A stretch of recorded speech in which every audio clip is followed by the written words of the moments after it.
Praise the lord. ఈరోజు మీకోసం జీవం గల దేవుని మాట 77వ కీర్తన 7 నుండి 9 వచనాలు. ప్రభువు నిత్యము విడనాడున, ఆయన ఇంకెన్నడూ కటాక్షింపడ, ఆయన కృప ఎప్పటికీ లేకుండా మానిపోయినా, ఆయన సెలవిచ్చిన మాట తరతరములకు తప్పిపోయినా, దేవుడు కటాక్షింప మానినా, ఆయన కోపించి వాత్సల్యత చూపకుండునా. ప్రశ్నలకు జవాబులు చెప్పడం కంటే వాటిని అడగడమే ఎంతో సులభం కదా. మన కుటుంబాల్లో పిల్లలుంటే ఈ విషయం మనకి ఎంతో స్పష్టంగా అర్థమవుతూ ఉంటుంది. వాళ్ళు ఎన్నెన్నో ప్రశ్నలు అడుగుతూ ఉంటారు. వారికి జవాబులు చెప్పడం కొన్నిసార్లు తల్లిదండ్రులకు చాలా ఇబ్బందికరంగా కూడా ఉంటుంది. అయితే 77వ కీర్తనలో నిరాశ నిస్పృహలతో కురుంగిపోయినటువంటి వ్యక్తి దేవుణ్ణి అడుగుతున్నటువంటి ప్రశ్నలు మనం చూస్తూ ఉన్నాం.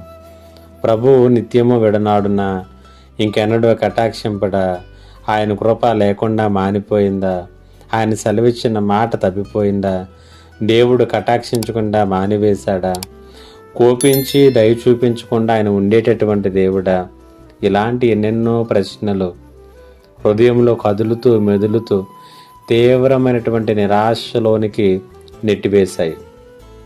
చివరికి ఇదే కీర్తనాకారుడు చెబుతున్నటువంటి జవాబు ఏంటంటే, ఈ ప్రశ్నలంటికి కారణము ఏంటంటే, మహోన్నతుని దక్షిణ హస్తము మార్పు నొందింది అని నేను అనుకున్నాను, అదే కారణం. కానీ ఇది తప్పు, ఇది అవాస్తవము అని నేను తెలుసుకున్నాను అని ఆ క్రింద వచనాలలో ఆయన తెలియచేస్తున్నాడు. ఈ మాటలు వింటున్నటువంటి ప్రియ విశ్వాసి, నీ జీవితంలో కూడా ఇలాంటి ఎన్నో ప్రశ్నలు ఉన్నాయి కదా. ఎందుకు ఆయన ఇంకా నన్ను కరుణించలేదు, ఆయన పూర్తిగా విడిచిపెట్టేశాడా, ఆయన కృపలో కూడా నన్ను జ్ఞాపకం చేసుకోవాడా, నాకు ఎన్నో వాగ్దానాలు ఇచ్చాడు, ఒకటి కూడా ఇప్పటి వరకు నెరవేరలేకుండా పోతున్నాయి, ఆయన నన్ను ఇంకా ఎందుకు కరుణించడం లేదు, ఒకవేళ కోపడితే కోపడ్డాడు, వాత్సల్యత చూపడా నా మీద. ఇలా ఎన్నో ప్రశ్నలు. ఇలాగ నన్ను ప్రశ్నించుకోవడానికి, అనుమానించడానికి కారణం నీ శ్రమే. కానీ దేవుడు నిశ్చయముగా నిన్ను కరుణించేవాడు, కటాక్షించేవాడు, కృప చూపించేటటువంటి వాడు, వాగ్దానాలన్నింటినీ కూడా నెరవేర్చేటటువంటి దేవుడు.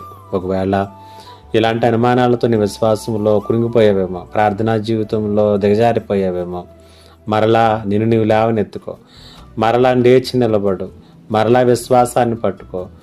రాబోయే దినాలలో గొప్ప కార్యాలు చూస్తున్నావు. దేవుడి మాటల చేత మిమ్మల్ని బలపరచునుగాక. ఆమేన్. ప్రార్థన. మా గొప్ప దేవుడైన తండ్రి, నీకు వందనాలు. ఈ మాటల చేత ప్రతి ఒక్కరిని బలపరచుకుని, వారి జీవితాలను ప్రతి ప్రశ్నకు జవాబులను మాటల రూపంలో కాదు కానీ కార్యాల రూపంలో ఇమ్మని యేసు నామములో అడిగి వేడుకొనుచున్నాను తండ్రి. ఆమేన్.